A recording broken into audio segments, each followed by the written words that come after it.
It has been 5 years since the Battle of Endor, and the Galactic Empire, once the image of peak performance and order, is at death's door, controlling barely a quarter of its original territory and being divided amongst its squabbling governors and moffs.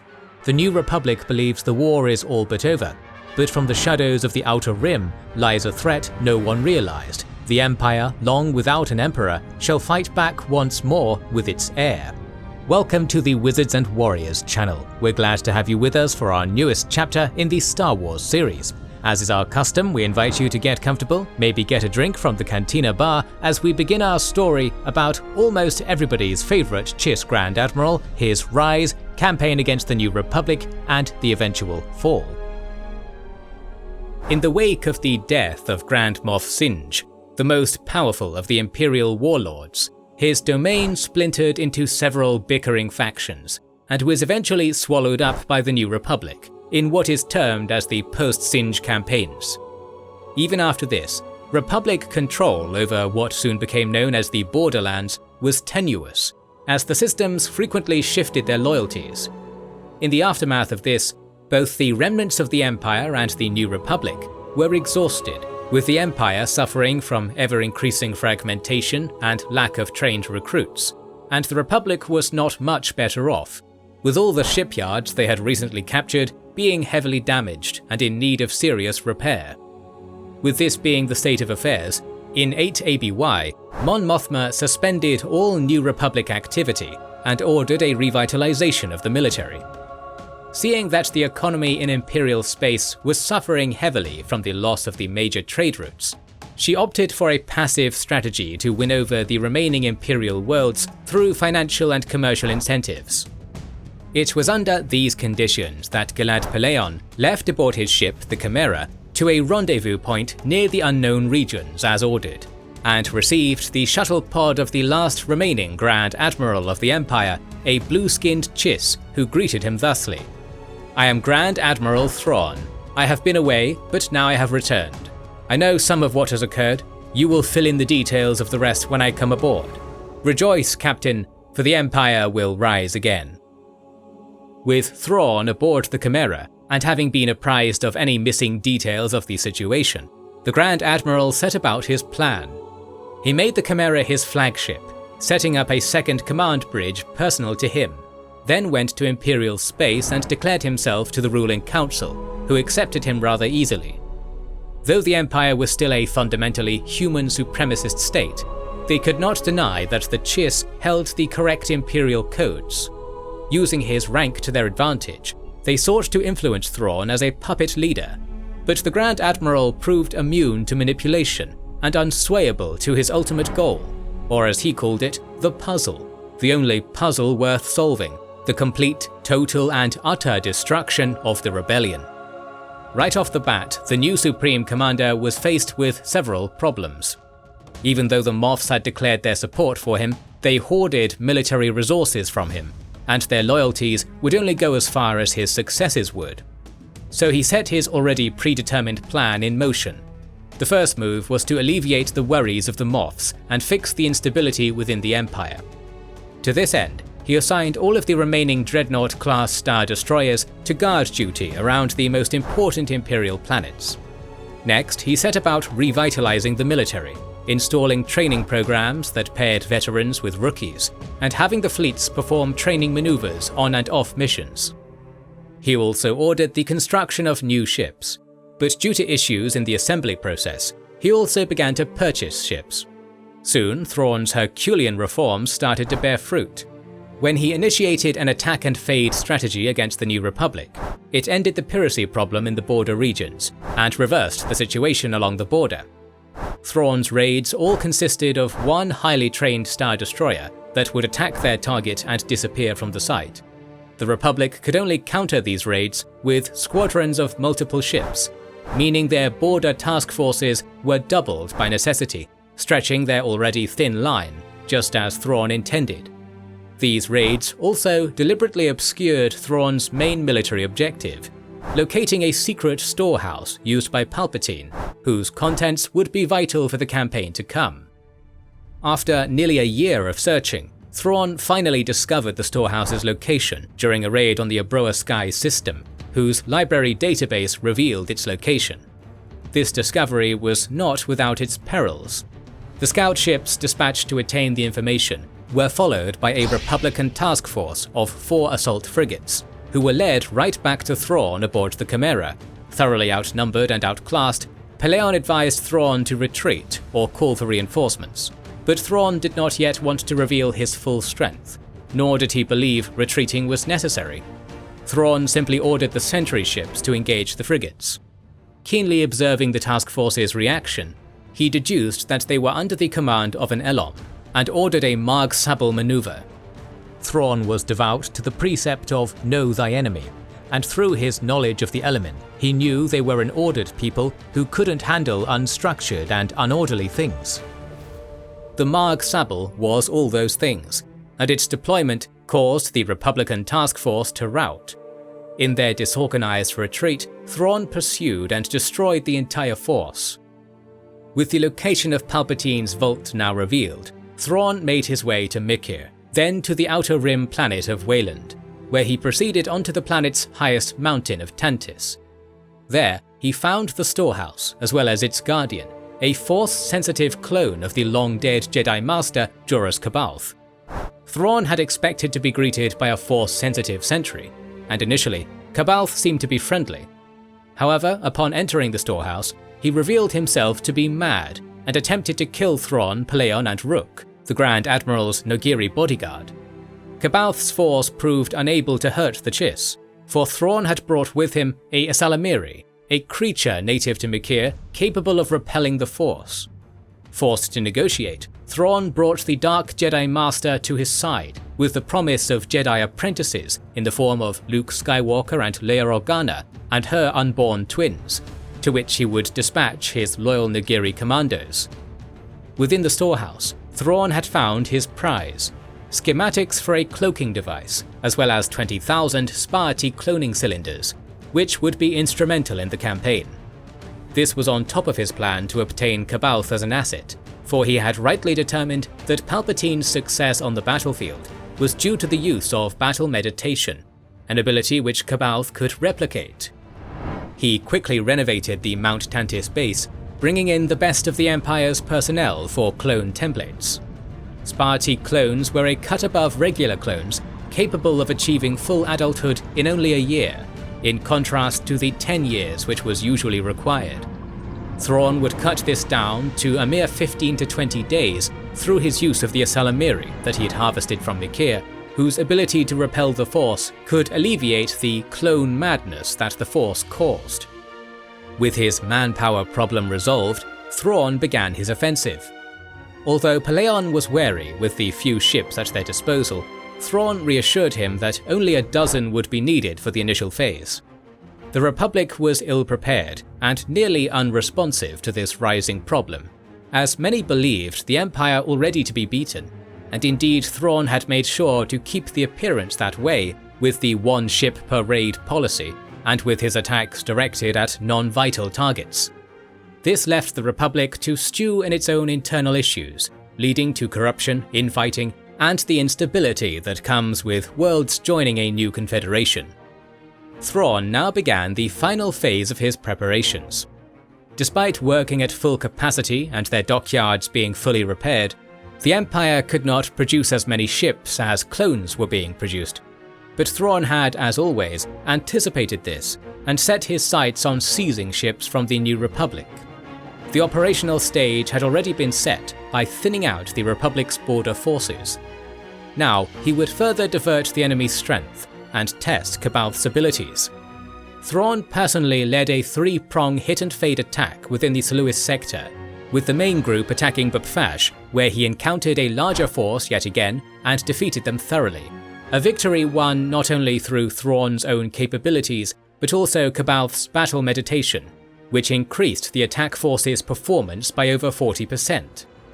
Although the operation was successful, the Nogiri failed to capture Leia Organa, who arrived on Bupfash with Han Solo in the aftermath of the attack to assess the situation. Ultimately, Leia's life or death meant little to Thrawn in the long run, other than distracting high-profile targets and keeping the insane C'baoth happy.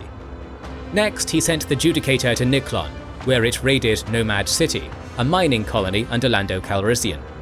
The Judicator successfully captured half of the colony's drill jets, known as mole miners, before fleeing the system. There, the Judicator also encountered not only Han Solo and Leia Organa, who had just arrived from Bukfash, but also Skywalker himself.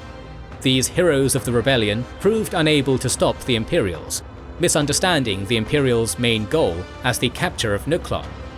During the battle, C'baoth communicated to Skywalker through the Force, alerting the Republic to the fact that a Dark Jedi had appeared in the region. As it turned out, Thrawn had leaked this information intentionally to lure Skywalker. Thus, Skywalker made his way to Jamark, where C'baoth had said he'd wait for him. One thing that disturbed Leia Organa and her companions was that the Imperials always seemed to know where she was without fail. This worry was also felt within the Republic hierarchy, which attributed it to an effective Imperial spy network. In reality, Thrawn held a deadly advantage over Leia, which he had acquired from Palpatine, the codenamed Delta Source, a twin row of K'challa trees within the Imperial Palace on Coruscant that were used to secretly monitor the planet, unbeknownst to the current Republic administration. With everything in place, Thrawn decided to tie up loose ends, having sent a probe to Nurlan expecting Leia to be with Luke there, and having discovered that was indeed the case. He correctly deduced that she left with Chewbacca to Kashyyyk, and understood that the Millennium Falcon's departure was a ruse, so he left this to the Noghri while he himself planned to ambush Skywalker en route to Jamark and make it look like an accident, so as not to displease C'baoth. The operation was initially to kill Skywalker, but Thrawn was talked into capturing him instead by Pellaeon, who brought up C'baoth's paranoid, unstable mind as a reason not to give him exactly what he wanted. The ambush ultimately failed as Skywalker's quick thinking allowed him to escape, but not before seriously damaging his hyperdrive. Furious at being outwitted, Thrawn set a bounty on the young Jedi, leaving the rest to nearby bounty hunters and smugglers, namely a smuggler ring led by Talon Card based on Ukio. With that, Thrawn began his first major operation. His target, the Sluis Van Shipyard, which was considered to be the best in the Outer Rim. Even though this shipyard contained over 100 capital and smaller ships, it was virtually unguarded by the New Republic, thanks to Thrawn's prior attacks and the false appearance of few ships in the sector. Thus, during its day-to-day operations, a Republic PCL-27 A-class bulk freighter named the Natis II arrived at the shipyards, reporting to Sluis Control that the ship had sustained damage from a pirate attack and was forced to dump its cargo to escape. Sluis Control scanned the ship and found nothing amiss, and gave it the all-clear to approach. But on-station officer Wedge and Afyon thought the freighter acted odd and sent Rogue Squadron to inspect the ship, which promptly exploded when they approached, splitting in half, and from the supposedly empty cargo space came 40 TIE fighters, led by Cloak Leader, as well as 51 mole miners in support that had been successfully hidden with the cloaking device Thrawn obtained from Wayland. They were soon followed nearly immediately by the arrival of Thrawn's fleet, accompanied by 12 Strike-class medium cruisers, 22 Carrack-class cruisers, and their personnel and fighter wing complements. Thrawn gave the order to attack, and finished the order relayed to Pellaeon, saying, "Remember, we're here to gain ships, not lose them. And Captain, remind them that our final victory over the rebellion begins here."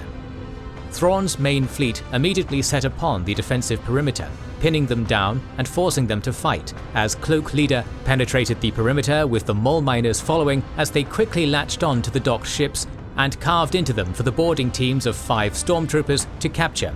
This was so effective that some fell within minutes. Not long after, the Millennium Falcon arrived with Skywalker's ship in tow to repair it. Discovering the situation, they immediately contacted Wedge Antilles and began to coordinate defense and counterattack. But this was unsuccessful, as the Imperial teams aboard the captured ships were able to pick up their communications and relay them to the main fleet, who acted promptly. Soon the Republic could do naught but watch helplessly as more and more of their ships departed the docks towards the Imperial fleet, trying all the measures they could to reclaim these vessels, but to no avail, as the vessels themselves fought back. It seemed the Imperials would be able to flee with their captured ships, but it was then Han Solo realized that Thrawn had failed to jam the comms, so suggested to Calrissian to use his command codes to override and activate the mole miners who could cut through the ships, crippling them, as they identified them as the ones captured from Nurlan. Though they were to lose the ships in the process, they had no way of retaining them, so Calrissian sent the codes. Over 40 ships were taken out of action, with a few self-detonated by the Imperials. With the ships now lost, Thrawn ordered a withdrawal, to the shock of the rest of the fleet, who expected to alter the attack and destroy the enemy. But he had judged that the loss of their prize made it unreasonable to remain, and so they left the system, leaving the Republic with what is known as a Pyrrhic victory on one of the backwater planets. Though his planned capture of the Republic's ships had been a failure, Thrawn knew that the Republic would not be able to counter. Not only had the ships been disabled in the encounter, but the Grand Admiral had another plan playing out at the same time. The Republic was still searching for the information leak that Thrawn had made apparent to them. Soon they came to the conclusion that the culprit must not be a spy, but a traitor, putting anyone and everyone in Republic command under suspicion, just as Thrawn intended. Having created an atmosphere of paranoia in his enemy's ranks, Thrawn sent Imperial intelligence to break into the central bank on Coruscant and move some of the funds to the account of the Supreme Commander of the Republic fleet, Admiral Gael Akbar. This had its desired effect, for Akbar was now put under suspicion, leading his political rival, Councillor Borsk Fey'llah, to convince the government to remove him and place him under house arrest. Fey'llah would replace Akbar as Supreme Commander, causing a great divide in the New Republic defense fleet. With the Republic fleet deprived of their most formidable commander, who had been replaced by someone interested only in acquiring political capital, Thrawn had his fleet continue the fade and attack strategy to further solidify his advantage, forcing the remaining Republic border fleets to add more ships to escort convoys traveling through the region, unable to afford to lose the already wavering loyalty of the systems lest they lose face. Thrawn's strategy to place Fey'llah in power bore fruit when a recent raid on Saka demonstrated that the Republic was now using its ships in an ineffective manner. With the front under his control, Thrawn departed to deal with internal issues, namely the smugglers under Talon Card, who by now it was apparent had withheld Skywalker from the Grand Admiral, and even helped him and his friends escape from Mirka. Thrawn was unable to get his hands on Card, who escaped through the intervention of his ally Mara Jade. Having failed to catch the smuggler, Thrawn placed a bounty on his head before moving to his next issue, the loyalty of the Noghri. The Noghri had repeatedly failed to apprehend Leia Organa and Luke Skywalker, and following yet another failed mission on Kashyyyk just prior to Sluis Van, Thrawn's patience with them had been expended. Nevertheless, he gave them one final chance. Meanwhile, Pellaeon had the Imperial Council offer a buyout of any ship brought to him over 100,000 tons at 20% over the buy price, which started to yield ships for Thrawn's fleet, albeit none greater than a Star Galleon. The rebels, meanwhile, were still impotent in their response to Thrawn's attacks, for they were still reeling from the arrest of Admiral Akbar and the virulent infighting between his and Fey'lah's factions, who deadlocked each other on every issue. All the while, the unofficial elites of the Republic, Skywalker, Solo, Calrissian and Leia, were left to deal with their own issues. The first three were tasked with locating Delta Source so as to clear Akbar's name, whilst Leia herself decided to deal with the Noghri problem that had continued to plague her every move. Things took an unexpected turn when one of the Noghri assassins, Kabarek, recognized her blood scent and proclaimed her Malariush, or Daughter of the Savior, as he knew she was the daughter of Lord Vader, whom the Noghri worshipped as their master prior to his successor Thrawn. Armed with this, she and Chewbacca left with the Noghri to his home planet of Honega, on an unexpected collision course with Thrawn himself. Though Thrawn had chastised the Noghri and launched an investigation on the newly returned Kabarek, whom he thought dead, His stay was soon cut short by other matters, for the Millennium Falcon had been spotted at Endor, leading him to believe that the rebels were seeking the Emperor's storehouse. Meanwhile, Skywalker, Calrissian and Solo had no luck finding a tip on Delta Source. Having believed that Fey'llah or his supporters were behind its obscuring, they went to New Cov and began investigating. There they were attacked by Captain Dorja aboard the Relentless, but were saved by the timely arrival of rebel forces. Afterwards they split up, with Luke departing to Jormark to meet the mysterious Jedi Master, leaving the rest in Solo's hands. Solo soon met up with their unexpected savior, who turned out to be one of the founders of the rebellion, Garm Bel Iblis. While Solo was trying to re-enlist the help of Iblis, who had abandoned the cause after a falling out with Mon Mothma, Lando identified Iblis's capital ships to be part of the famous Lost Katana fleet, due to the Dreadnought class's distinctive dark color pattern that had earned them the nickname Dark Force. Katana fleet was a fleet of over 200 Dreadnought-class heavy cruisers built before the Clone Wars. They were revolutionary in that they could be controlled with a minimal crew due to their mechanical circuitry, dubbed slave-rigged. The fleet was lost when a hive virus spread through it that caused the crews to go insane and die, but not before they jumped to unknown coordinates. Calrissian and Solo knew very well the advantage these ships would give them, for although they couldn't stand up to modern Mon Cala cruisers or Star Destroyers, having nearly 200 sturdy heavy cruisers would be a deadly boon to the side that had them. Farther away, things were developing in tandem with this, for Thrawn had not only discovered and captured the Millennium Falcon, but had also captured Mara Jade, Karrde's second-in-command, who intentionally came to him demanding an audience on the basis she was previously the Emperor's hand. Thrawn's plan of letting the bounty hunters deal with Karrde was ultimately more successful than the bounty placed on Skywalker, as Karrde and Mara were harassed constantly, enough so that she decided to go directly to Thrawn with an offer. He would lift the bounty on her head. In exchange, she would give him the location of the lost Katana fleet, as Karrde knew of its location. Thrawn was actually already in the process of locating the fleet, so this offer on his doorstep would not be passed up, and he accepted Mara's deal, letting her depart to negotiate with Karrde. Mara soon arrived at their new base, and was about to talk to Karrde when Imperial stormtroopers arrived on the scene, storming the hideout and capturing Karrde and a number of other members of his ring.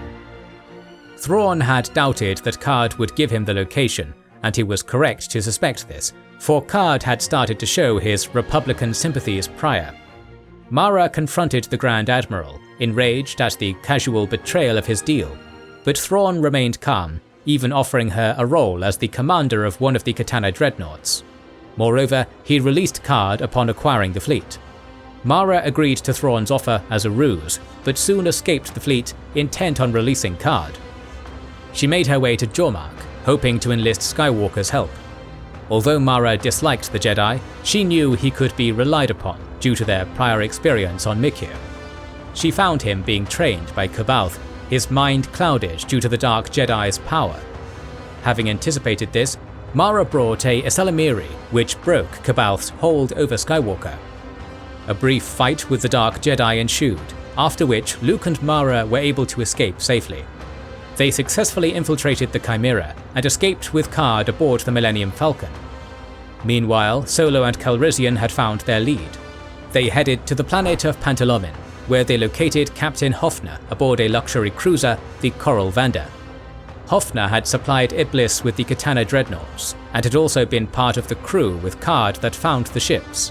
But they would never meet, as it was not only Calrissian who had identified Iblis's cruisers correctly, but Thrawn had as well, hence why he too was searching for the fleet, and had already tasked a subordinate, Niles Ferrier, to find Iblis's supplier, and he was able to delay Solo long enough for the Chimera, which promptly arrived at Pantalomin, to capture Captain Hoffner, forcing Solo to retreat. Hoffner soon relented, and with both sides having the location, it was a matter of who would arrive first. A conference was called about the matter, with the heads of state in attendance, including Leia Organa, who had just returned from Nogri, having convinced the assassins to side with the Republic after exposing the damage the Empire was inflicting on their home planet. Mon Mothma assigned the duty to salvage the Katana fleet to Councillor Feyla, who was skeptical of the information. Nevertheless, he went out to search for the fleet as ordered, though he dragged his heels in doing so. Knowing they had little time, Solo, Skywalker, Chewbacca and Calrissian took Rogue Squadron and a handful of technicians and hurried to the location, where they found several dreadnoughts. Having decided to board one of the dreadnoughts to appraise their condition, they headed to the bridge, discovering that they had boarded the Katana itself, the flagship of the fleet. No sooner had they done this did a Nebulon B frigate enter the system.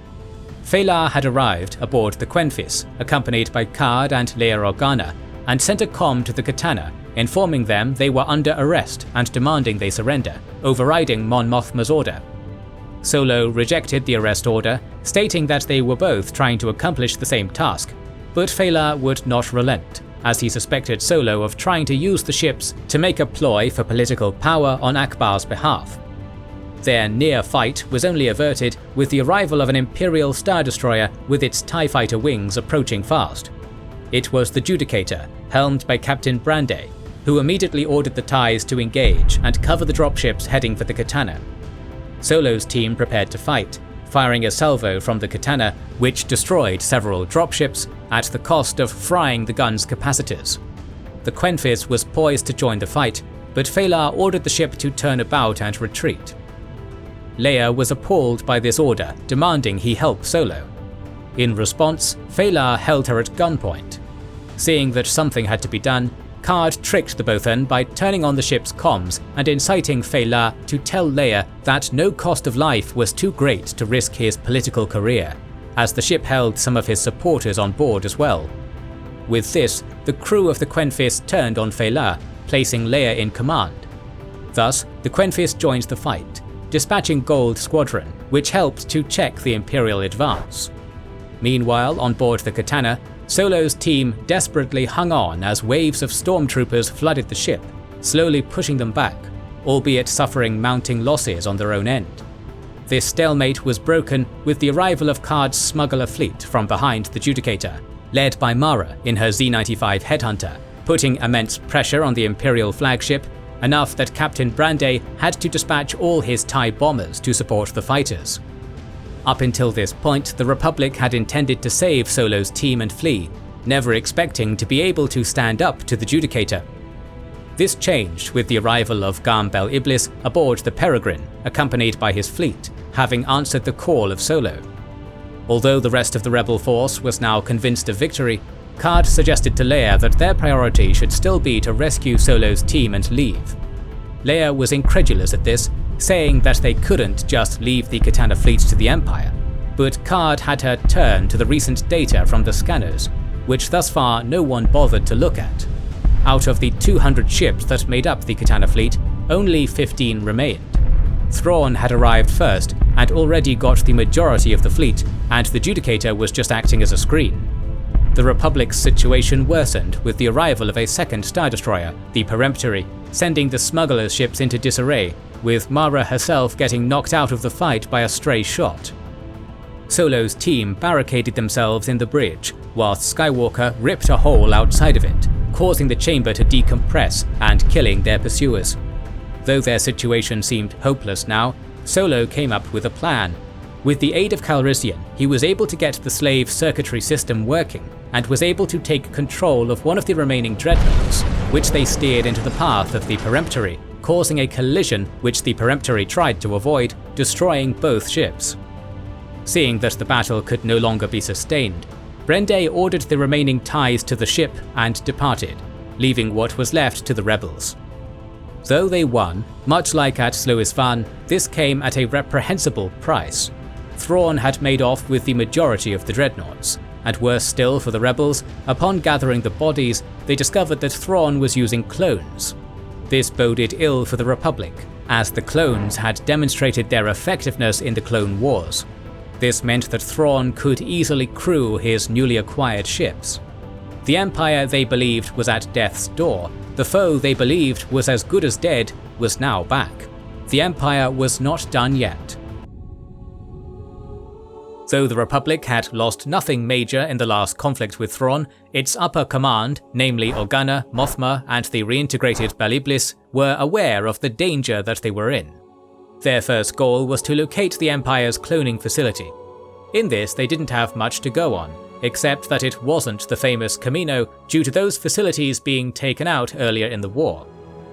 This became the main mission of Luke Skywalker, who departed solo into the border territories to find any rumors about this hidden base. Thrawn, meanwhile, had not been idle. With his fleet having gained numerical superiority overnight, he first ordered his new ships refitted, then informed his officers of the next phase of the plan. The offensive was about to begin. With his new fleet of ships, Thrawn was now able to target 10 times more star systems than before. Though most Imperial officers would have launched a full attack, which is indeed what Republic High Command thought he would do, Thrawn displayed remarkable patience and restraint, merely employing the same strategy as before, but on a larger scale. His first attack was launched on Svivren to keep the Republic from discovering his true intentions whilst he was mustering. And though he took the planet rather easily, the natives were extremely hostile to foreign overlords, and the Imperials never truly conquered the planet. Within a month of capturing the Katana fleet, he began his offensive, launching larger strike forces towards the Ando, Krond and Filv systems, each one catching the Republic completely off guard, and each one dealing heavy casualties to the Republic forces compared to negligible Imperial losses. The attack on Filv in particular was quite disruptive, as Lady Organa was on a diplomatic mission to Filv aboard the Falcon, and got caught in the attack, escaping only by the skin of her teeth. The Republic reacted as anticipated by sending out their fleet from the nearby base of Ord Padron to reinforce the area. But not long after these ships reached their destination, Ord Padron itself was attacked, with the base there being utterly destroyed. To the Republic, it seemed as if Ord Padron was the intended target all along. But they were again wrong, as 2 Imperial Star Destroyers, accompanied by 10 Dreadnought cruisers, emerged from hyperspace above the planet of Ukio, led by the Chimera herself. The Ukians immediately put up their planetary shield and sent to the Republic for support. Not long after, Thrawn called the Overliege of Ukio and informed him that the Ukioan system was once again under Imperial control, and demanded the lowering of their shields and the unconditional surrender of the planet. The Overliege delayed his response to buy time for the Republic to come to their aid, as Thrawn suspected. Having given them the traditional ultimatum, he then ordered the fleet to commence firing.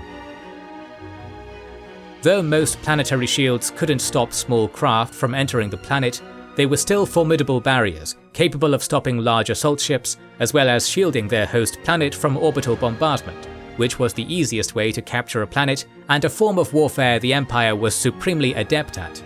So, because of their defences, the Ukians expected the Empire to launch small assaults onto the planet to lower the shield, as was the textbook battle plan for taking such planets.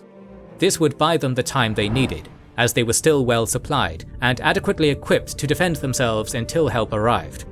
So it was a surprise to the Ukians when the Imperials opened fire upon their impregnable shield, surprise which quickly turned to horror as the shots ripped the shield and found their marks, hitting 2 airbases on Ukio.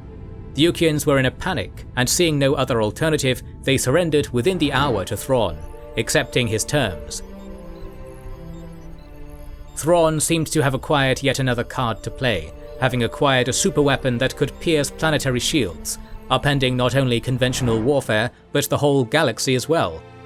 Thrawn hadn't actually done something so marvellous, though he had intended it to be viewed that way. What had actually transpired was much simpler. Thrawn had several cloak dreadnoughts arrive in advance of his force and position themselves within the orbit of the planet below the shield, and using C'baoth's abilities, he coordinated the bombardment of the main fleet to coincide with the strikes of the interior vessels, giving the impression that he had pierced the shields. Ukio would be seen by many after the conflict as Thrawn's masterpiece, having taken an entire planet within an hour. Though he had not the superweapon everyone imagined he had, he didn't need it anymore even if he did. The mere thought that he had one instilled enough fear in most planets to capitulate to him. Furthermore, his quick and repeated success in this operation led many other factions within the galaxy who had either signed a peace treaty with the New Republic or taken a neutral stance, especially imperial ones, to become aggressive, seeing the Empire could yet return, and that New Republic territory was ripe for the taking. As this was transpiring, Luke's search for Thrawn's cloning facilities led him to Birdchest. Although he had little to no luck finding the facility, he did meet Card on the planet, who kept his intentions to himself but was looking for the same prize. It was here that Luke revealed to Card that these weren't standard clones, as Luke could sense how young they were. This threw Card off, he himself realizing just how dangerous Thrawn was, and that with his recent capture of the food world of Ukio, he could feed this army. Luke proposed to the smuggler to set up a credit line for any information Card could find, to which he agreed, and the two departed. Luke now travelled to a different location he hoped would reveal the location of the cloning facility, but all the while he was being watched by Imperial spies who laid bait out for Skywalker to bite, just as Thrawn had told them to. Luke arrived in the Poderis system, believing that it was being used as a base to which new clones were to be sent after exiting the unknown facility, but he soon realized his mistake. He was trapped on-world and barely managed to escape, only to be caught in space by the Chimera. But through his use of the cover shroud maneuver, limping to the nearby Honoga, where the natives graciously accepted the son of Vader.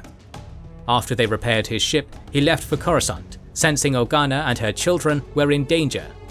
Whilst Skywalker was on Honoga, Thrawn had gone to the front and tried to press the advantage of his newfound strategy, taking the planet of Wustri with minimal resistance by utilizing the same tactic he had on Ukio. This served the purpose of not only capturing the world, but also to show the galaxy that Ukio wasn't a fluke.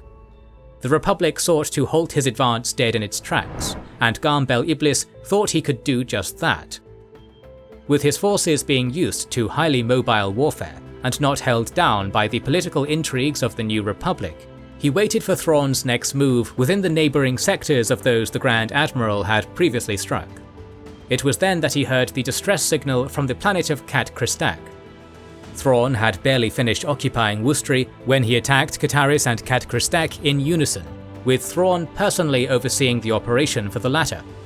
Bel Iblis raced to the scene, finding the planet's defense force on the verge of breaking when he arrived. The details concerning the battle are rather vague, and don't go into great detail on the exact composition of the contesting belligerents, so we will have to make do with the information we have available, along with speculation derived from previous engagements.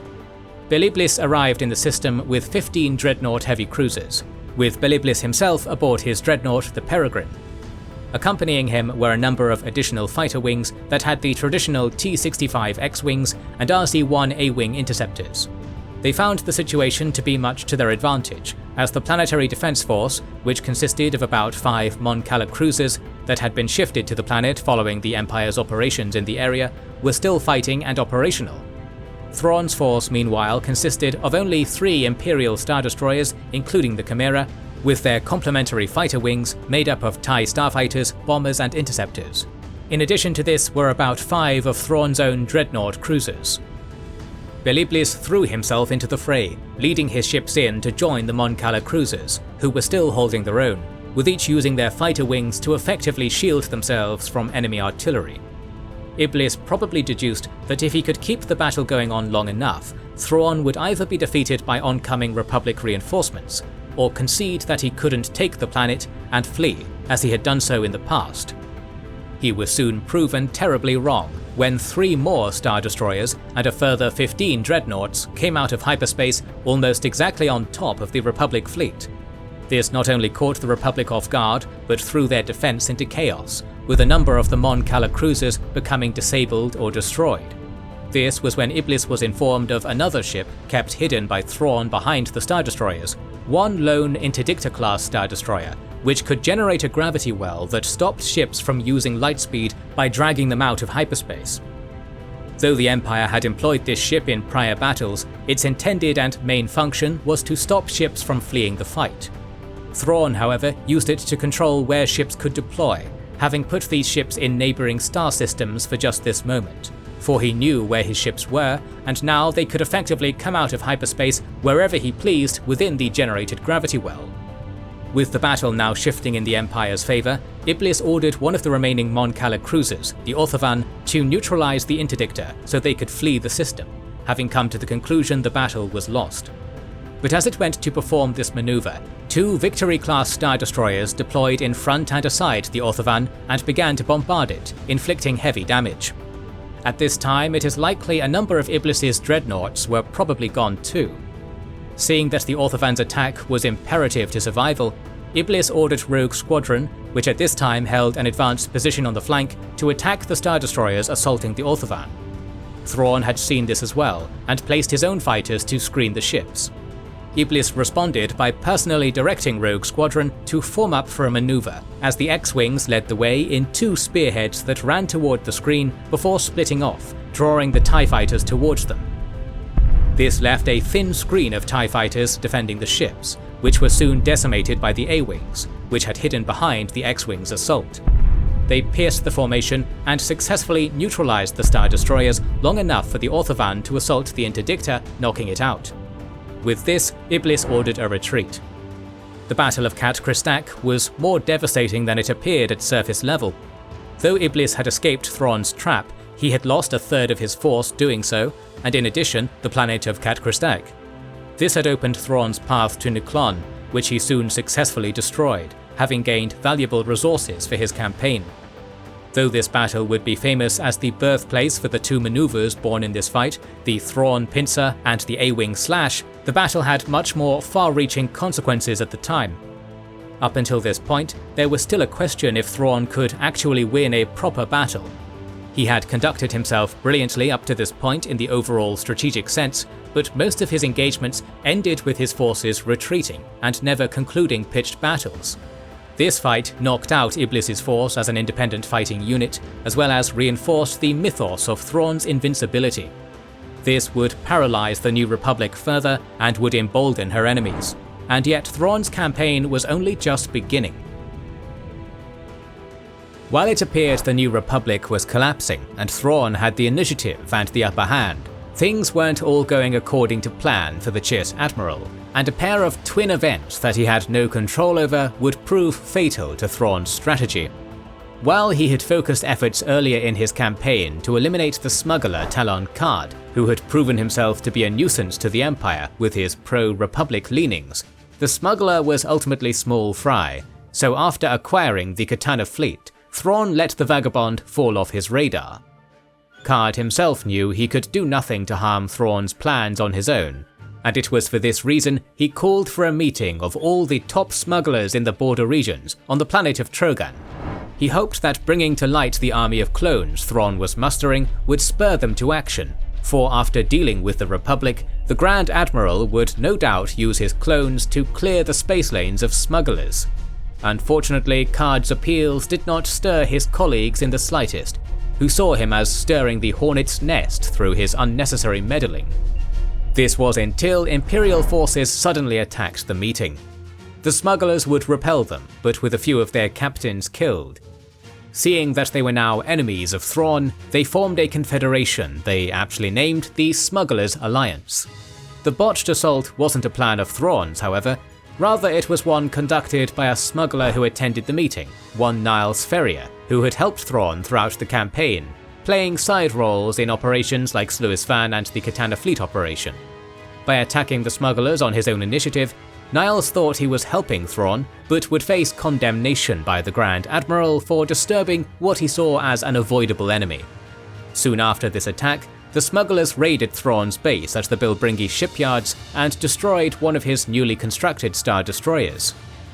While all this was happening, C'baoth, having failed to keep Skywalker on Jamark and seeing Thrawn's continual failure to capture him or Organa, was incensed with what he perceived as a betrayal on Thrawn's part.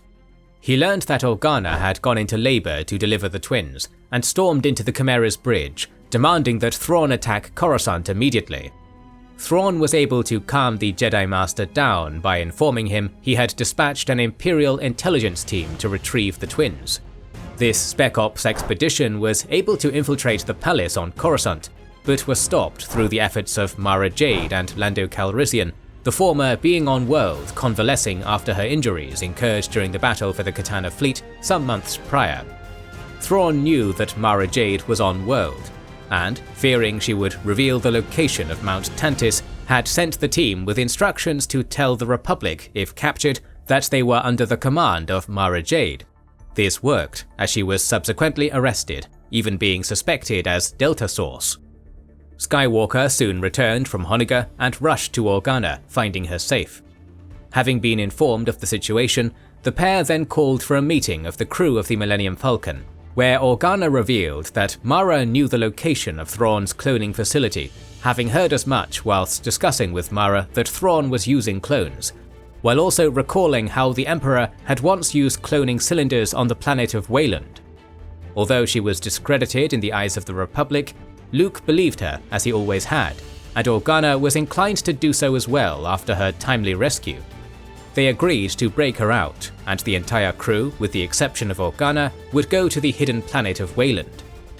Infuriated once more, C'baoth stormed the bridge of the Chimera and again demanded that Thrawn attack Coruscant at once. Thrawn intended to do just that, taking C'baoth off guard, but upon seeing his fleet loading up asteroids, C'baoth jumped to the conclusion that Thrawn intended to destroy Coruscant, and so took control of the minds of all the crew members aboard the Chimera and saved those under the protection of the Ysalamiri. Thrawn merely waited until C'baoth lost control due to the power constraints he knew would take its toll on the Jedi, then he sent him back to Mount Tantiss, where he was eventually imprisoned. Contrary to C'baoth's worries, Thrawn's plan didn't actually involve destroying Coruscant, though it wouldn't be too far from what Imperial commanders had tried to do in the past to keep the planet out of rebel hands. Instead, Thrawn wanted to capture the planet, as he knew how important it was strategically, industrially, and especially for Thrawn, culturally. In the aftermath of his prior successes, he put his final plan into action, attacking and capturing Ord Mantell and Generis, removing the salient that prevented him from attacking the deep core worlds.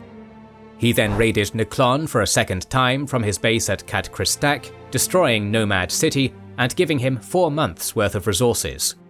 With Republic forces tied down, he made an apparent attack on Mrist, a planet within the path of Coruscant, which the Republic responded to immediately with the Coruscant sector fleet, as Thrawn anticipated, and with this fleet away, he attacked Coruscant. Coruscant was an ecumenopolis, with the entire world being a city with over 5,000 different levels. Consequently, attacking and capturing it was no easy feat, and would require tremendous resources and time to do so. Hence why the Republic sector fleet took Thrawn's feint at face value, because his forces were not adequate enough to take it without beginning a long, protracted battle that would tie him down. Indeed, it took the rebels everything they had to liberate the planet themselves years prior. Thrawn arrived outside of Coruscant with his fleet and engaged the home fleet under Admiral Drayson. Despite Drayson's efforts, he couldn't match Thrawn's tactical brilliance. Being checked at every point, he was replaced by Bel Iblis, who retreated to the defensive works of the planet, knowing that Thrawn's fleet couldn't hope to beat the defenses before help arrived. But Thrawn had no intentions of taking the planet yet. Thrawn ordered his Star Destroyers to launch their payload, around 22 cloaked asteroids that fell into low orbit around the planet. Then the Star Destroyers departed back to base. The 22 asteroids on their own wouldn't have done much save destroy a few ships, but Thrawn had also staged 265 false launches and had let the Republic detect one asteroid with a purposely faulty cloaking device that was soon destroyed after it was hit. This was also confirmed not to be a one-off when a Republic escort frigate hit one of these invisible asteroids, grounding all Republic ships on the planet. This put Coruscant under an effective if false siege, as no ships came or left out of fear of striking this invisible asteroid field, knocking Coruscant out of the war for the time being. With their capital crippled and their fleet scattered, the Republic was seemingly near its final point, and those planets that were still neutral either joined the Empire or cut ties with the Republic, as Thrawn would join his scattered forces to defeat the Republic fleets and capture their planets one after the other, winning a number of unmentioned battles, with Thrawn coordinating them so that every battle they got into, be it sector or planetary scale, he had the numerical superiority, a brilliant demonstration of the concentration of force tactic. However, while trapped on Coruscant, Organa and her impromptu team were able to discover Delta Source and neutralize it.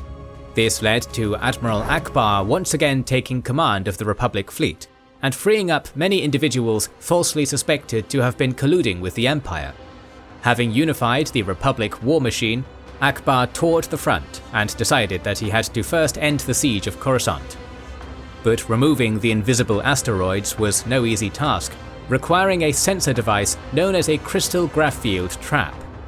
There were two of these devices that they could obtain relatively quickly. However, both were in Imperial hands, one at Bilbringi and another at Tagreen, so Ackbar gathered the ships he could. Ackbar knew Thrawn could only defend one of the targets, with his forces stretched almost as thin as his own, so he massed a fleet near the Tagreen system, hoping to alert the Imperial forces in the area. This garnered the intended response, and with the Imperial forces preparing for the coming assault, Ackbar called his forces together and attacked his real target, Bilbringi. The Bilbringi system was home to the Bilbringi shipyards, which were built around an asteroid called Bilbringi 7. These shipyards had played a major part in Thrawn's campaign, being used to repair and build new ships for his forces. Although the shipyards were defended by 4 Golan II defense platforms similar to the ones defending Coruscant, they weren't invincible to the heavy firepower that Ackbar's fleet could muster, which Ackbar had planned for. He planned for his force to come out of hyperspace nearly on top of the shipyards, disable the platforms, take the crystal grav trap, and do as much damage as possible to the shipyards before retreating to home base. To do this, Admiral Ackbar deployed 12 Mon Calamari cruisers, which included Ackbar's Home 1 as their flagship, accompanied by an unknown number of escort ships and assault frigates that probably amounted to around 30, supplemented by a few Imperial Star Destroyers that were captured before the campaign, as well as their fighter wings. Immediately there were setbacks when Ackbar's strike force came out of hyperspace further away from Bilbringi 7 than intended. Once they looked ahead, they discovered the Imperial fleet massed in front of them. Thrawn, as usual, was one step ahead of his foes. The Chiss Admiral had brought all available ships to him, which included his own Chimera, accompanied by over 24 Star Destroyers, as well as 30 Katana dreadnoughts, 24 Carrack cruisers, 12 strike cruisers, and 8 interdictor cruisers, complemented by their assorted wings. Thrawn had his forces massed, with Bilbringi 7 to their right flank, and had adopted an entrapment formation. The front line consisted of the interdictors, which was what caused the Republic forces to be pulled out of hyperspace too early. With their primary mission completed, the interdictors fell back within the formation to keep the rebels at Bilbringi while the assault vessels moved to attack. It seemed as if Ackbar had yet again led the Republic into another trap, but he responded swiftly and decisively, sending out his starfighters to match Thrawn's. A fierce battle began to take place between the lines as the Imperial formation moved up, and soon began to unleash their deadly barrage, possibly crippling a number of Republic ships as the fight carried on. Though caught yet again in another trap, Ackbar's forces were not gone for good. Wedge Antilles, commanding Rogue Squadron on the left, looked for a way to pierce the line of Golan II platforms, but he knew he couldn't do it alone. It turned out he wouldn't have to, as he was spotted by the Smugglers' Alliance, who had snuck behind the platforms prior to both the Imperials and Republic's arrival. The Smugglers' Alliance had around 12 ships at Bilbringi, and were under the command of a Mike called Mazik, Card himself being away to assist the strike team set for Wayland. They were at Bilbringi attempting to steal the Crystal Grav Trap, as they were under the impression that the battle would occur at Tagreen, being duped by Ackbar's amassing forces. Seeing how the battle was unfolding, Mazik calmed Rogue Squadron and offered support, which Antilles was more than willing to accept, and the two led a double assault on one of the Golan platforms, knocking it out. This gap was soon filled by the New Republic, who sent a detachment to assault the shipyards directly, causing Thrawn to divert ships of his own to counter. Though Thrawn's defensive line to his right had been breached, and several of his Star Destroyers were stricken, he was doing a fine job of containing the rebels, and the battle was still going in his favour. It was then that the bridge received a call from Wayland, informing the Grand Admiral that Wayland was under attack, and almost as if coordinated, Rook, Thrawn's personal Nogri bodyguard, disabled Peleon and stabbed the Grand Admiral through the back of his chair and through his chest, before fleeing. Peleon was able to get back up not long after to assess what had happened, only to find the Chiss Grand Admiral still sitting in his chair observing the battle, with his last words being, "But it was so artistically done." With that, he died, and Peleon knew that he couldn't handle the current situation, and ordered the Imperial fleet to retreat, ending the day with a Republic victory. While the loss of Thrawn itself was a deadly blow to the Confederation, it was coupled with the aforementioned strike on Wayland, which succeeded, and ended with the destruction of Mount Tantiss and the death of Jorus C'baoth at the hands of Skywalker and Mara Jade. Though the Empire suffered relatively minor casualties compared to the Republic, Bilbringi had massive repercussions for both belligerents. The Thrawn Confederation dissolved rapidly after the matter, and the Imperials returned to infighting soon after. The Republic, despite being victorious and ending the threat Thrawn posed, was not well off either, for they had lost a third of their territory in the campaign and had incurred over 40% casualties in the process. This, supplemented by the devastating figures not included by the worlds attacked, left them weaker than ever, and many worlds still in the Republic became disillusioned with the Republic's severe inability to protect their own member planets. But that is a story for another time, and with Thrawn having exited the stage, so too ends our story. We will make more videos set in a galaxy far, far away in the future, so make sure you are subscribed and have pressed the bell button to see them. Please consider liking, commenting and sharing, it helps immensely. Our videos would be impossible without our kind patrons and YouTube channel members, whose ranks you can join via the links in the description to know our schedule, get early access to our videos, access our Discord, and much more. This is the Wizards and Warriors channel, and we will catch you on the next one.